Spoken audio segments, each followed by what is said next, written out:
चुनाव लड़ना ये सब कांग्रेस की परंपरा है। भारतीय जनता पार्टी ने हमेशा विकास के मुद्दों पर चुनाव लड़ा है और आज माननीय प्रधानमंत्री मोदी जी की वजह से आपने देखा है भारत किस स्थिति पर आया है। जब कांग्रेस की सरकार थी तब भारत की क्या स्थिति थी। तो कहीं ना कहीं विकास भी एक बहुत बड़ी वजह है जिसकी वजह से कांग्रेस पार्टी को के जो नेता है उन्हें ये लगता है कि शायद भारतीय जनता पार्टी में वो जाएंगे तो वो देश के विकास की जो धारा है उसका हिस्सा बनेंगे। देखिए अपने राष्ट्र से चाहे कोई भी किसी भी दल का जब तक उसको अपने कोई स्वार्थ सिद्धि के कारण ना हो उसके पास, उसके अलावा अपने राष्ट्र से सबको प्रेम होता है। आप भी मानते हैं धर्म से सबको प्रेम होता है, अपनी जाति से भी सबको प्रेम होता है।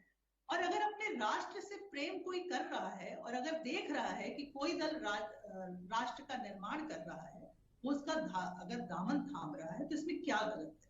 आप बताइए। अगर कांग्रेस के सुरेश पचौरी जी जैसे इतने बड़े दिग्गज नेता, ना वो भारतीय जनता पार्टी ना कांग्रेस किसी के भरोसे नहीं है।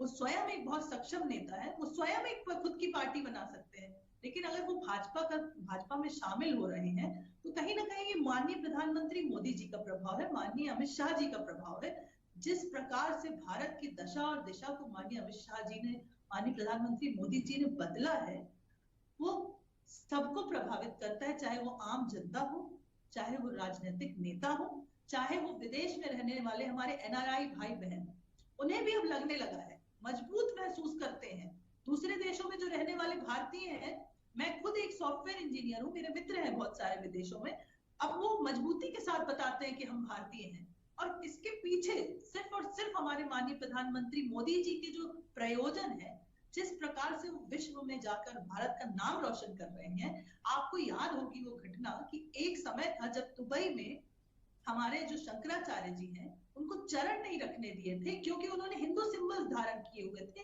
त्रिपुट लगाया हुआ था, भगवा पहना हुआ था। आज उसी दुबई के शेख ने हमें जमीन दी कि आपको जितनी जमीन लेना हो ले लीजिए, आप मंदिर बनवाइए और उसका उद्घाटन और प्राण प्रतिष्ठा भी माननीय मोदी जी द्वारा कराई।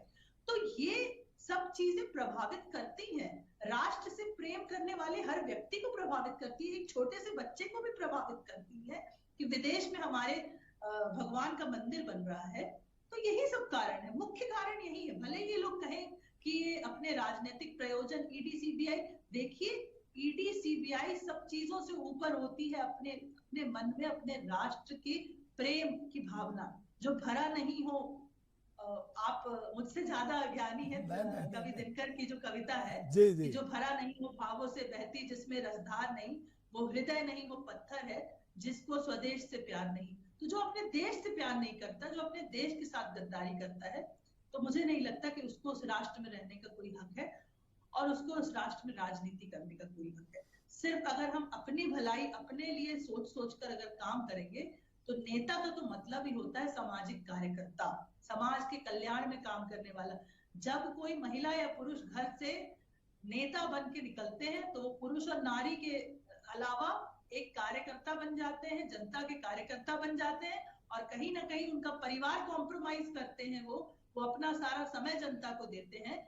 तो जब वो जनता को समय देते हैं तो जनता भी एक्सपेक्ट करती है, जब परिवार भी एक्सपेक्ट करता है कि जनता के बीच में जाए तो इनको सम्मान मिले। सुरेश पचौरी जी जैसे बड़े नेताओं को कांग्रेस पार्टी सम्मान नहीं दे पा रही है। दिग्विजय सिंह जी अभद्र टिप्पणियां कर रहे हैं, कमलनाथ जी जैसे इतने बड़े दिग्गज को इन लोगों ने साइड लाइन कर दिया। आप बताइए जिसे